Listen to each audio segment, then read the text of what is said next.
الحمد لله رب العالمين والصلاة والسلام على رسوله الكريم وعلى آله وصحبه أجمعين ما بعد باب كراهية ركوب جلالة وعن ابن عمر رضي الله عنهما قال نهى رسول الله صلى الله عليه وسلم عن الجلالة في الإبل أن يركب عليها رواه أبو داود بإسناد صحيح.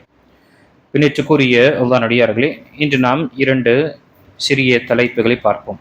முதல் 308வது தலைப்பு, மலத்தை அல்லது காய்ந்த மலத்தை சாப்பிடும் ஒட்டகங்களை சவாரி செய்வது வெறுக்கத்தக்கது. அது சுத்தமான உணவை சாப்பிட்டு அதன் கறி தூய்மையானால் வெறுக்கத்தக்க நிலை ஏற்படாது. இங்கு நபி ஸல்லல்லாஹு அலைஹி வஸல்லமுடைய ஹதீஸு அபூதாவில் வரக்கூடிய சஹீஹான ஹதீஸ். அப்துல்லா இப்னு உமர் ரலியல்லாஹு அவர்கள் அறிவிக்கின்றார்கள், விட்டையை அல்லது மலத்தை சாப்பிடும் ஒட்டகத்தில் சவாரி செய்வதை நபிகள் நாயகம் ஸல்லல்லாஹு அலைஹி வஸல்லம் அவர்கள் தடை செய்தார்கள். இங்கு ஜல்லாலா என்று பார்க்கும் பொழுது ஃபிக்குடைய புத்தகத்துல இந்த வார்த்தை ஜல்லாலா கால்நடைகள் அல்லது நாம் உண்ணக்கூடிய அந்த பறவைகள் மலத்தை சாப்பிடக்கூடியவர்களாக இருக்கும்.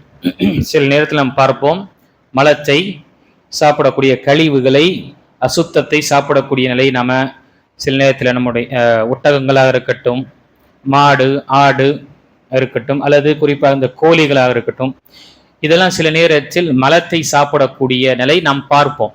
இப்போ இப்படிப்பட்ட ஒரு பிராணி, குறிப்பாக கால்நடையாக பயன்படுத்தக்கூடிய இதில் சவாரி செய்வதோ அல்லது இதை சார்ந்த இன்னொரு சட்டம், இதனுடைய மாமிசத்தை, இதனுடைய கறியை சாப்பிடுவது அனுமதிக்கப்பட்டதா என்ற ஒரு கேள்வி.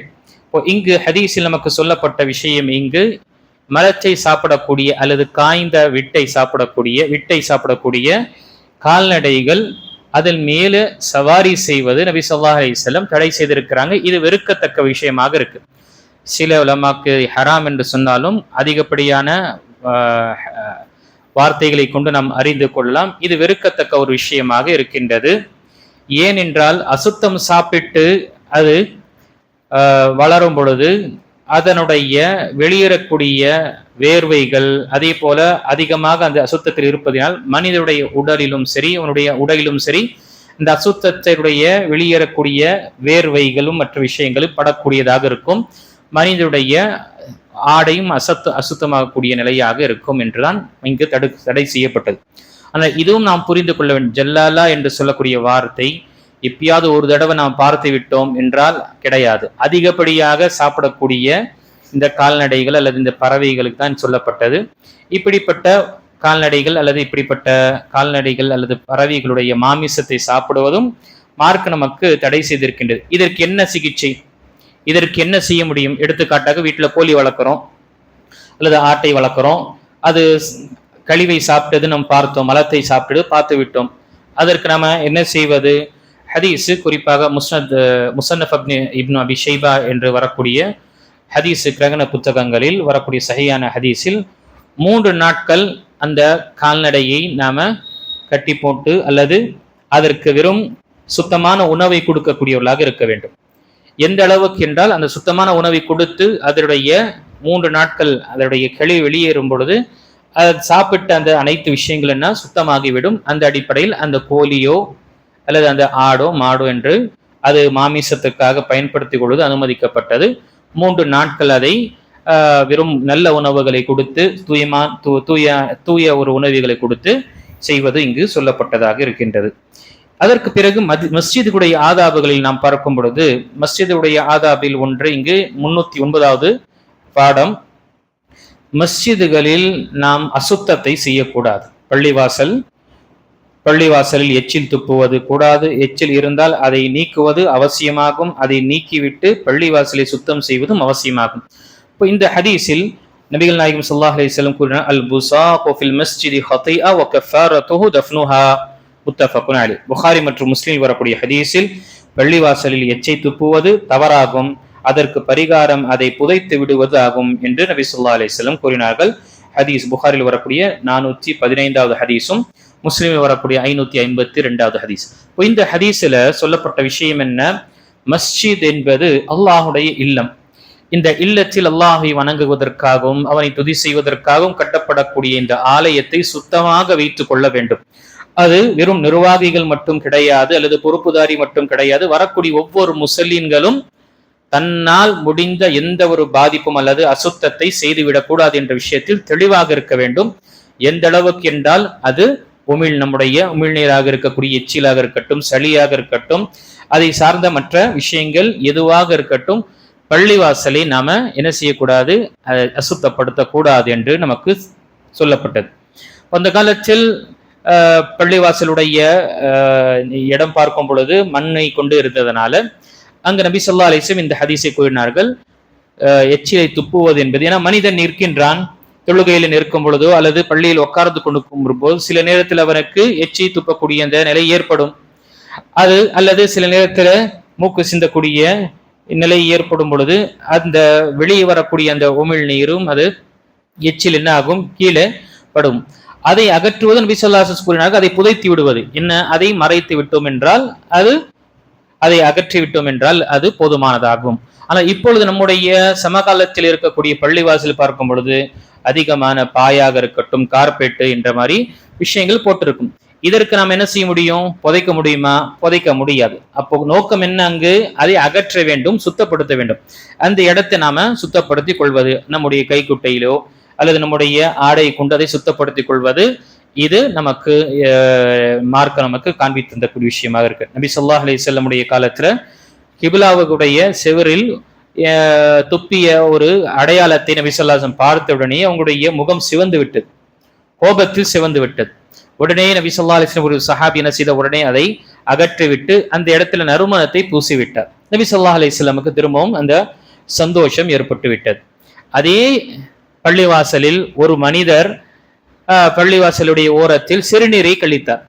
ஆனால் நபி ஸல்லல்லாஹு அலைஹி வஸல்லம் அந்த மனிதரை ஏசவில்லை, திட்டவில்லை.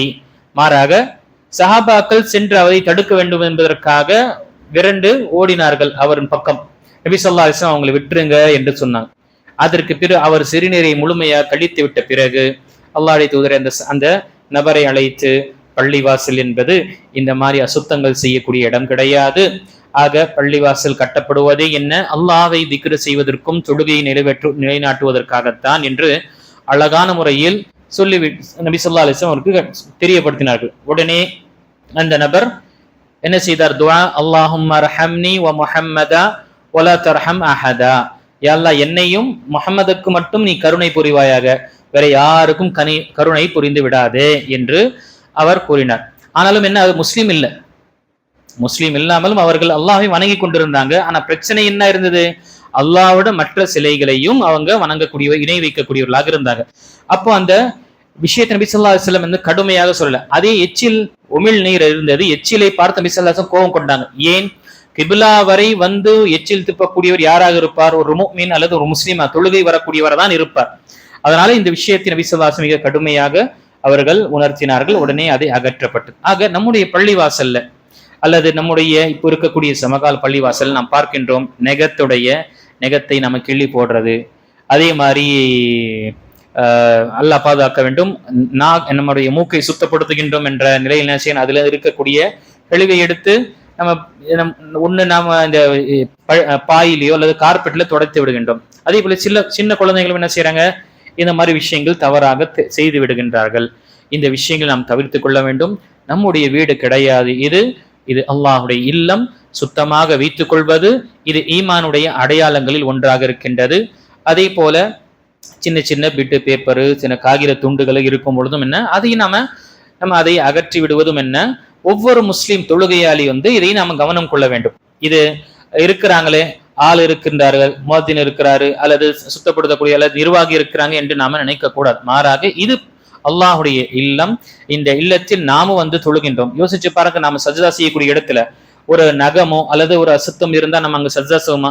அல்லது அந்த வாடை நமக்கு ஏற்படும் பொழுது கெட்ட வாடை சஜ்தா செய்ய முடியுமா? செய்ய முடியாது.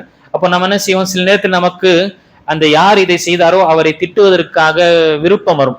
அதே நாம செஞ்சு இருந்தோம்னா அதே நிலையதான் மற்றவர் நமக்கு திட்டினார்கள், அல்லது சில நேரத்தில் அவர் அளவு மீறி ஏதாவது சபித்து விட்டார்கள் என்றால், ஆக இது அனைத்துமே என்ன, ஒரு ஆதாபுக்கு முரணானது. பள்ளிவாசலை சுத்தமாக வைத்துக் கொள்வது, வரக்கூடியவர்கள் அதை சுத்தமாக வைத்துக் கொள்ள வேண்டும்.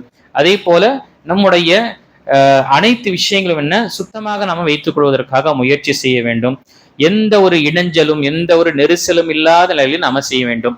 அதிலும் நாம இங்கு பதிவு செய்யக்கூடிய விஷயம் குறிப்பாக செருப்பு பள்ளிவாசல் நாம் விடக்கூடிய விஷயத்திலும் நம்ம கவனம். இதனால சிரமங்கள் ஏற்படுகின்றது. அதற்கு என்று தனி ரேக் இருக்கு. அந்த ஸ்லாப்ல நம்ம வைப்பது அதை நாம முக்கியத்துவம் கொடுக்க வேண்டும். இப்படியே நம்ம கலட்டி விட்டு வந்தோம் என்றால் சரி நான் கலட்டுறேன் இன்னொருத்தர் இப்படி என்று ஆகும் பொழுது முதிய வயசில் இருக்கக்கூடிய அல்லது நாமே சில நேரத்தில் அவசரத்திற்கு வருவதோ அல்லது போவதோ இருக்கும் பொழுது தவறுவிடக்கூடிய நிலை ஏற்படும். நம்முடைய படிக்கட்டுடைய நிலையும் நமக்கு அனைவருக்கும் தெரியும். இது அனைத்துமே நமக்கு சிரமத்தை ஏற்படுத்தும். ஆக ஒரு முஃமினுக்கு சிரமத்தை ஏற்படுத்தக்கூடிய விஷயத்தை நம்ம தவிர்த்துக் கொள்ள வேண்டும். அதே போல பள்ளிவாசலை சுத்தப்படுத்திக் கொள்ள வேண்டும். ஏனென்றால் பள்ளிவாசல் வானவர்களுடைய இருப்பிடமாகவும் இருக்கின்றது. பள்ளிவாசல் வானவர்கள் தங்கக்கூடிய இருப்பிடமாகவும் இருக்கின்றது. நம்முடைய தொழுகையில் அவர்களும் கலந்து கொள்கின்றார்கள். மார்க்க சொற்பொழிவு இருக்கும் பொழுது கலந்து கொள்கின்றார்கள். ஜும்மாவுடைய விஷயத்தில் கலந்து இப்படி என்ற அவர்களுடைய ஒரு இடமும் இருக்கும் பொழுது இதை நாம சுத்தமாக வைத்துக் கொள்வதற்காக முயற்சி செய்ய வேண்டும். இதை நாம பார்த்தோம் என்றால் நம்ம அதை அகற்றுவதற்காகவும் அகற்றக்கூடிய விஷயம் என்றால் அகற்றுவ வேண்டும். அல்லது அதை சுத்தப்படுத்தக்கூடிய வேற ஒரு ஏதாவது ஒரு விஷயத்தை கொண்டு சுத்தப்படுத்த வேண்டும் என்றால் நம்ம அதை தெரியப்படுத்தி விட்டோம் என்றால் அது ஹைராக இருக்கும். ஆக இந்த சுத்தமாக வைத்துக் கொள்ளக்கூடிய விஷயத்தை நபி ஸல்லல்லாஹு அலைஹி வஸல்லம் இங்கு வலியுறுத்தியிருக்கின்றார்கள். இதை நாம் பேண வேண்டும். நாம எந்த ஒரு விஷயத்தையும் பள்ளிவாசல் போடுவதோ அல்லது அதை பள்ளிவாசலுடைய கண்ணியத்தை நாம குறைக்கக்கூடிய விஷயத்தில் நாம் செய்துவிடக்கூடாது. இன்ஷா அல்லாஹ் வரக்கூடிய அமர்வில் இன்னும் பள்ளியுடைய சில ஆதாபுகளை என்ன விஷயங்கள் செய்யக்கூடாது என்ற விஷயங்களை நாம் பார்க்கலாம். அல்லாஹு தஆலா சொல்லக்கூடியவனுக்கும் கேட்கக்கூடிய அனைவர்களுக்கும் அவனுடைய இல்லத்தை நாம் கண்ணியப்படுத்தி அதற்குரிய விஷயங்களை நாம தூய்மையாக வைத்துக் கொள்ளக்கூடிய பாக்கியத்தை அல்லாஹ் நமக்கு கொடுத்தருள்வானாக.